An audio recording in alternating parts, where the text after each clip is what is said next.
धाकड़ खबर, बेखौफसमा बेबाक अंदाज।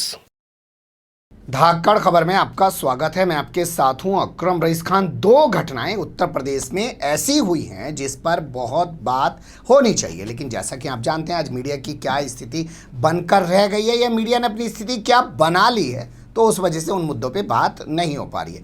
पहली घटना हुई अयोध्या, जिसे आप कह सकते हैं रामनगरी। वहाँ पर एक दरोगा, एक सिपाही एक पशुओं से भरी हुई गाड़ी को रोक लेते हैं। उसमें जो पशु व्यापारी है नूर मोहम्मद, उसको नीचे उतार लेते हैं, और जो ट्रक ड्राइवर है राजनारायण यादव, उसको भी नीचे उतार लेते हैं। उससे कुछ बातचीत कर रहे हैं, चेकिंग के नाम पर जो भी उनकी चल रही है। उसी दौरान अचानक एक ट्रक आता है और इन चारों को रौंद देता है। एक शख्स जो पशु व्यापारी, उनकी मौके पर मौत हो जाती है। ड्राइवर जो है उसकी ज़िला अस्पताल में मौत हो जाती है, और सिपाही जो उपेंद्र सिंह है उनकी लखनऊ के अस्पताल में मौत हो जाती है। जबकि दरोगा गजेंद्र सिंह अभी भी जिंदगी और मौत के बीच जूझ रहे हैं। ट्रक ड्राइवर फरार है, अभी तक उसका पता नहीं लग पाया है। ये कह रहे हैं चेकिंग की बात, लेकिन कुछ लोग कह रहे हैं कि शायद पशुओं की भरी हुई गाड़ी को रोककर अवैध उगाई की जा रही थी। दूसरी खबर आई मुरादाबाद से। यहाँ का मंझोला थाना क्षेत्र पड़ता है। वहाँ पे नेशनल हाईवे जो है, जो लखनऊ दिल्ली हाईवे आप उसे कह सकते हैं, वहाँ पे इनोवा कार में सवार होकर ट्रैफिक पुलिस के कुछ सिपाही, इंस्पेक्टर, तमाम लोग सुबह 4:30 बजे के आसपास एक पिकअप वैन को रोक लेते हैं जो मजदूरों से भरी हुई है। उससे शायद को डील कर रहे हैं। उसी दौरान उन्हें एक डबल डेकर बस दिखाई देती है, उससे रुकने की इशारा करते हैं, लेकिन बस रुकने के बजाय बेकाबू हो जाती है और जाके पिकअप में घुस जाती है और पलट जाती है। उसके बाद वहां पर एक सिपाही समेत 4 लोगों की मौके पर मौत हो जाती है। बाद में खबर आती है कि एक शख्स की और मौत हो चुकी है, यानी कि उस पूरे मामले में 5 लोगों की मौत हो चुकी है। 13-14 लोग उस पूरे मामले में घायल हैं। बताया जाता है ये लोग वहां पे खड़े होकर अवैध उगाई कर रहे थे। तो अयोध्या में भी अवैध उगाई, मुरादाबाद में भी अवैध उगाई। तो ये अवैध उगाई के चलते अपनी जान भी गंवा रहे हैं, जानें भी जा रही हैं।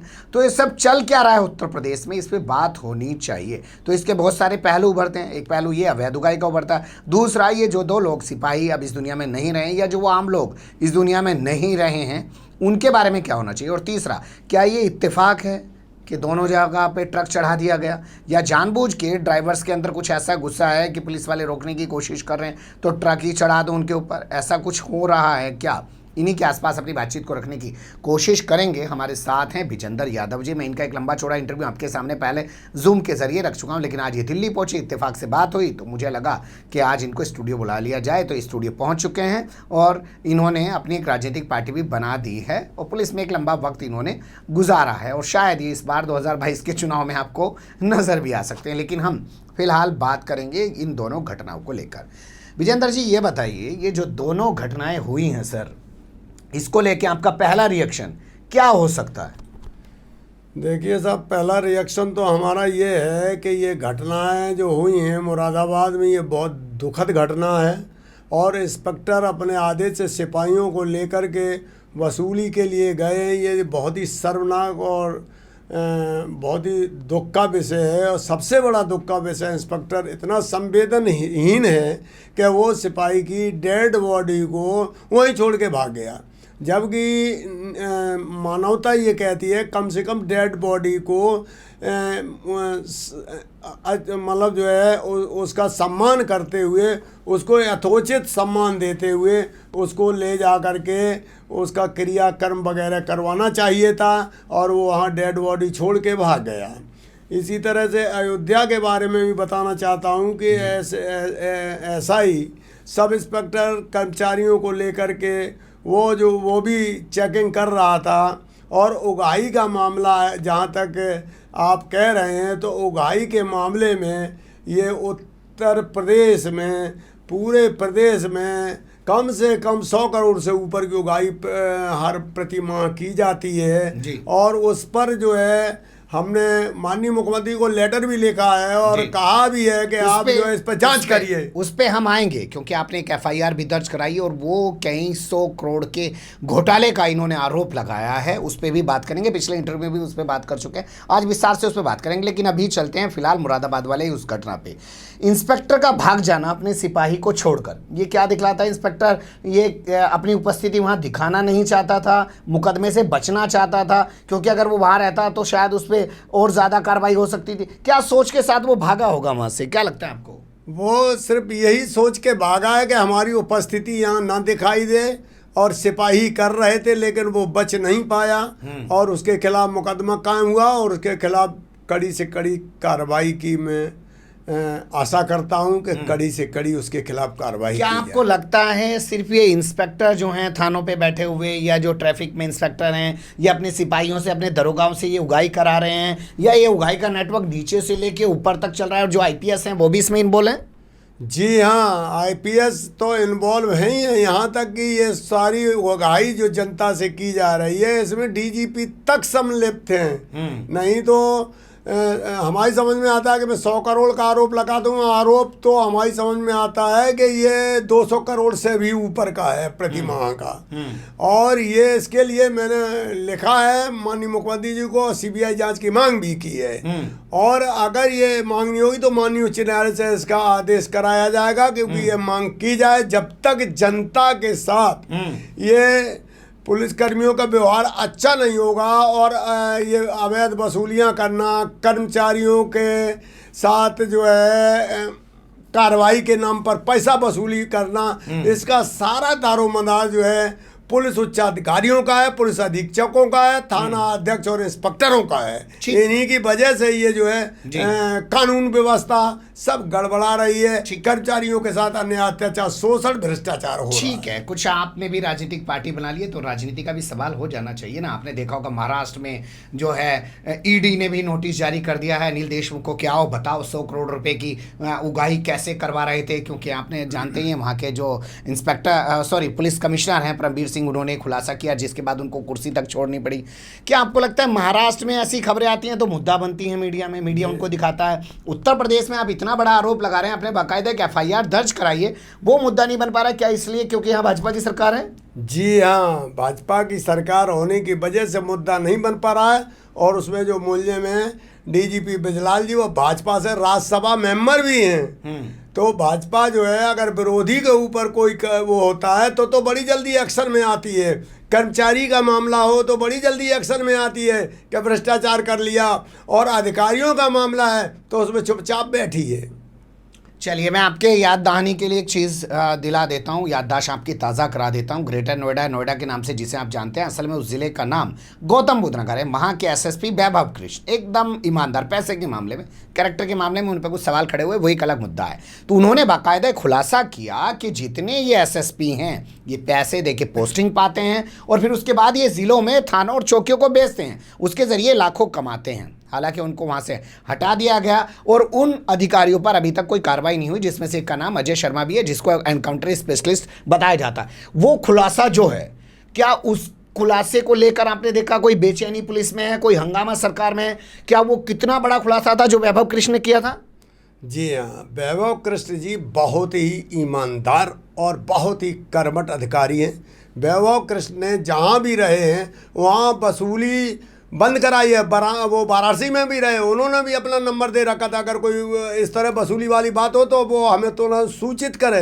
वैभव कृष्ण जी जहाँ भी रहते हैं वहाँ भ्रष्टाचार नहीं होता है। ऐसे कुछ आईपीएस ईमानदार किस्म के हैं, ऐसा नहीं है कि सभी बेईमान हैं, लेकिन ये बात जरूर है कि भ्रष्टाचारियों का तादाद बहुत ज्यादा है पुलिस विभाग में। ये सवाल मैंने आपसे इसलिए पूछा यादव जी, आप कह रहे हैं मैंने मुख्यमंत्री को पत्र लिख दिया और अभी तक आप 2 बार कह चुके हैं। जी हाँ। वैभव कृष्ण जी ने इतना बड़ा खुलासा बाकायदा सबूत के साथ किया, कोई बेचैनी, कोई हलचल सरकार की तरफ से नहीं दिखाई दी। तो आपको लगता है आपके लेटर लिखने से सरकार क्या जागेगी? वो जानबूझ के आंख मीचे हुए, आपको नहीं लगता?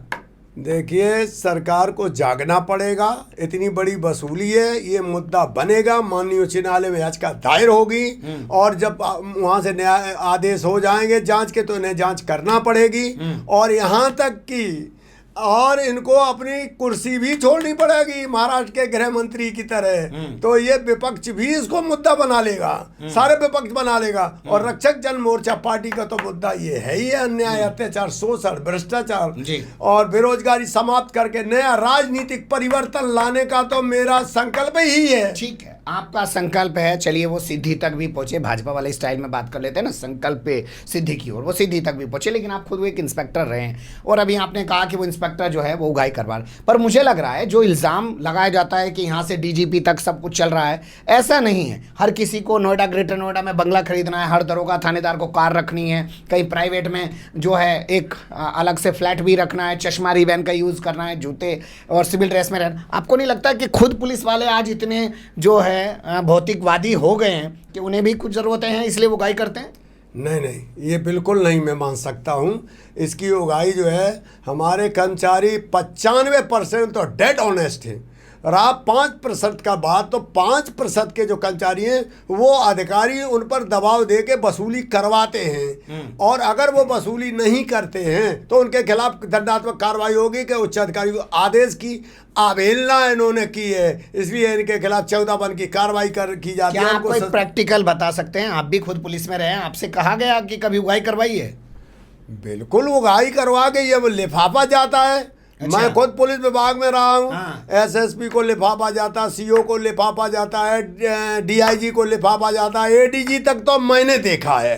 क्या वो लिफाफा जांच जो मुकदमों की होती है उसकी एवज में जाता है या जाता ही जाता है हर महीने? वो जाता ही जाता है, अवैध वसूली वगैरह करके, कई ट्रकों से पैसा लेना, डंपर से पैसा लेना, ठेकेदारी, अवैध शराब का पैसे लाना, गांजा बिकवा के पैसा लाना, और वो बेचना वाली तो वो अलग बात, वो तो उनको लेना ही लेना है। नहीं तो दरोगा को वो जो है बेड एंट्री दे देंगे, उसके खिलाफ कार्रवाई कर देंगे, उसका प्रमोशन रोक देंगे। वो तो वो करते ही करते हैं, अधिकारी पद पावर का दुरुपयोग करते हैं, और अपने पद पावर का दुरुपयोग करके पुलिस अधिकारियों के दंड नियमावली का भी उल्लंघन करते हैं जी, और कर्मचारियों को प्रताड़ित परेशान करते हैं। आप ये कह रहे हैं उनके पास पावर्स होती हैं, वो अधिकारी कर्मचारियों को दबा लेते हैं और उसके जरिए वो अपने तमाम चीज़ें मनमाते हैं। लेकिन मेरा सवाल यहाँ पे ये है कि जो बातें आज आप रख रहे हैं पुलिस में नहीं है, जब आप पुलिस में होते हैं, मैं आपको इंडिविजुअल पे नहीं कह रहा हूँ, सभी की बात कर रहा हूँ, तब क्यों नहीं बोलते हैं कि हमारे से आला अधिकारी उगाही करवा रहे हैं?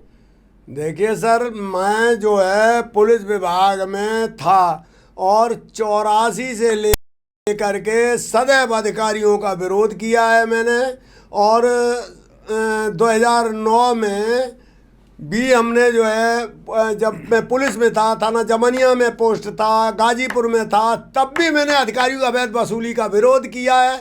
और विरोध के साथ साथ इतना नहीं विरोध किया है, PIL दाखिल करके कटौतियां बंद कराई, इसके बाद जो है इनके खिलाफ FIR भी दर्ज कराई, जो जांच चल रही है। तो ये इनका तो विरोध में सदैव PIL है, थोड़ा सा ज़्यादा लंबा टाइम मत लीजिएगा, विस्तार में जाने की जरूरत नहीं, संक्षेप में आप बताइएगा क्या वो PIL है जो आपने मुकदमा दर्ज कराया जिसमें आप कहते हैं कि लाखों करोड़ का वो घोटाला, क्या है वो 10 रुपया शिक्षा, 5 रुपया रक्षा, 2 रुपया मंदिर, और 4 रुपया DF, 4 रुपया जिला फंड, और 4 रुपया मैस रिजर्व फंड के नाम से ये प्रति कर्मचारी के साथ 25 रुपये की कटौती करते हैं। 25 रुपये के हिसाब से ये 10,50,000 महीने, 10 करोड़ 50 लाख साल की अवैध कटौती की जाती थी। और ये कटौती जो है इसका कोई हिसाब किताब नहीं रखा जाता है। मेरे संज्ञान में आया तो मैं जमनिया में पूछता, लोगों ने हमको मना भी किया कि अरे तुम पत्थर से सर टकरा रहे हो, क्या कर लोगे, लेकिन मेरे दिल ने कहा कि नहीं हम तो लड़ेंगे।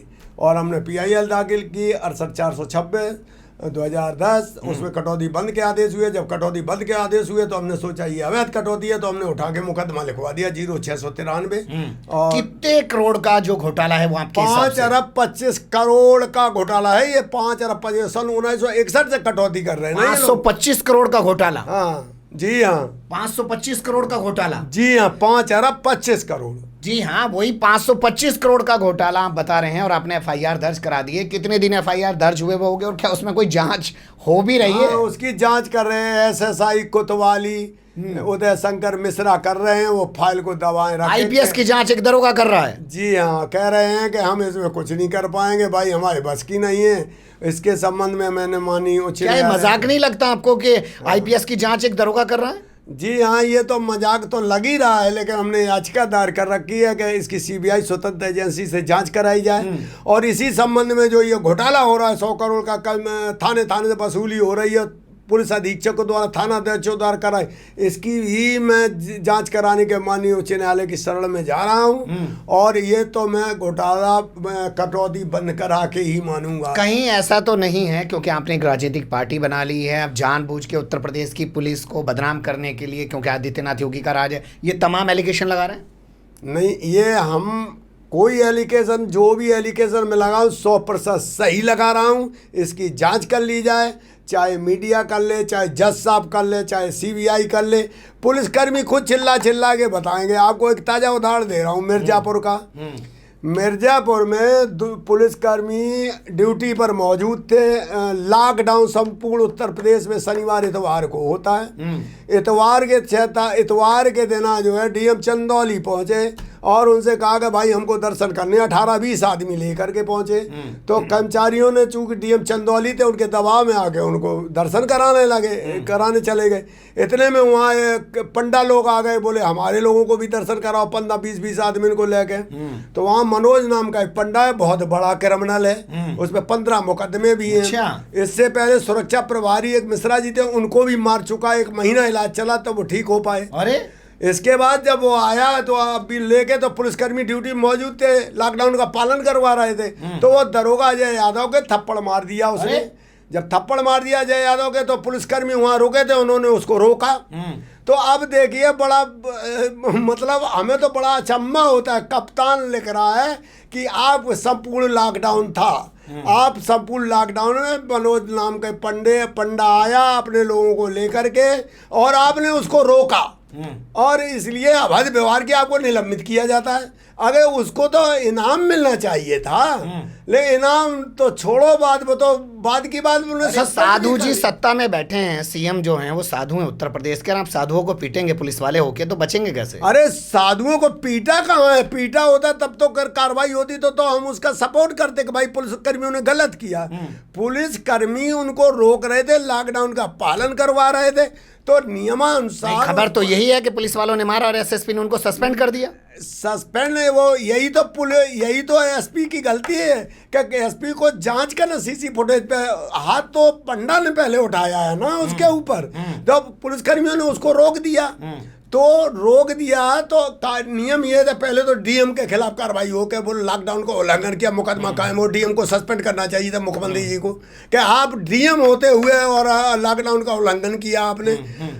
इसके बाद दूसरा पंडा के खिलाफ होना चाहिए। अगर इसको आप ऐसे भी तो समझिए, डीएम आए। एक मिनट, जैसे ये होता है कि 2 मुकदमा अगर किसी पे हैं तो माननीय मुख्यमंत्री उत्तर प्रदेश शासन उस पर रासुका लगवा देते हैं और उस पर तो 15 मुकदमे हो, पुलिस को 2-3 बार मार भी चुका है, उसको के खिलाफ एनएसए की कार्रवाई होनी चाहिए। ठीक है, वो एक अलग बात है, लेकिन यहाँ एक बात आप ये भी तो कह सकते हैं, डीएम आए तो उनको जाने दे रहे हैं पुलिस वाले क्योंकि डीएम साहब है, लेकिन एक आम आदमी यानी कि जिसे आप पंडा कह रहे हैं वो अगर आ रहा है तो उसे जाने नहीं दे रहे हैं, उसे कानून समझा रहे हैं। तो ये आपको कम से कम डीएम के मामले में भी आपको ऐसे ही करना चाहिए था पुलिस को? बिल्कुल करना चाहिए था। पुलिस को जानकारी नहीं है, ये लोग कम पढ़े लिखे। इसमें एक सुप्रीम कोर्ट ने रूलिंग पास की है कि अगर अधिकारी कोई गलत आदेश देता है तो उसका पालन न किया जाए तो अनुशासनहीनता की परिधि में नहीं आता है, उनको रोक देना चाहिए था। अब कर्मचारी को जानकारी नहीं है, उसने कहा साहब जी हम चंदौली हैं जिलाधिकारी, चलो ठीक है, समझते हैं वक्त का थोड़ा तकाजा है। एक आखिरी सवाल ले लेते, क्या आपको लगता है जो ये भ्रष्टाचार का पूरा गोरख धंधा उत्तर प्रदेश पुलिस में चल रहा है, जिसकी 2 वानगियां हमने आपके सामने अयोध्या और मुरादाबाद की रखी हैं, रुक पाएगा ये भ्रष्टाचार? तो रुक के रहेगा और इसको रोका जाएगा, हर कीमत पर रोका जाएगा। अन्याय, अत्याचार, शोषण, भ्रष्टाचार, बेरोजगारी और जवान और किसानों की समस्याओं के निदान के लिए मैंने रक्षक जन मोर्चा पार्टी का निर्माण कर दिया, बना दिए और 2022 में जो है ये जो है एक नया राजनीतिक परिवर्तन लाएगी और जरूर भ्रष्टाचार मिटेगा, अन्याय, अत्याचार, शोषण। बहुत शुक्रिया। आप पुलिस से एक नेता वाकई में बन चुके हैं और आखिर में आपने जो कहा कि 2022 में हमारी सत्ता आएगी तो हम सब ठीक कर देंगे, तो देखना दिलचस्प होगा इनकी पार्टी कितना कमाल कर पाएगी, या जो ये मुद्दे उठा रहे हैं पुलिस से जुड़े हुए मामले वो कितना असर डाल पाएंगे। लेकिन लेकिन तजर्बा तो पुलिस का रखते ही हैं अंदर। इन्होंने लिफाफे वाली भी बात की है, हालांकि लिफाफे में कितना जाता है इस मुद्दे पे फिर और बात करेंगे, क्योंकि इनके पास और भी कई घोटालों के जुड़े हुए मामले हैं। आप बने रहिएगा धाकड़ खबर के साथ। फिलहाल कमेंट्स के रूप में आप लोग अपनी राय दे सकते हैं, खबर को लाइक कर सकते हैं, चैनल को सब्सक्राइब कर सकते हैं, ज़्यादा से ज़्यादा हमारी खबरों को शेयर कर सकते हैं। फिर ऐसे ही किसी सुलगते हुए या उलझते मुद्दे लेकर हम आपके सामने होंगे हाजिर। फिलहाल अभी हमें दें इजाज़त।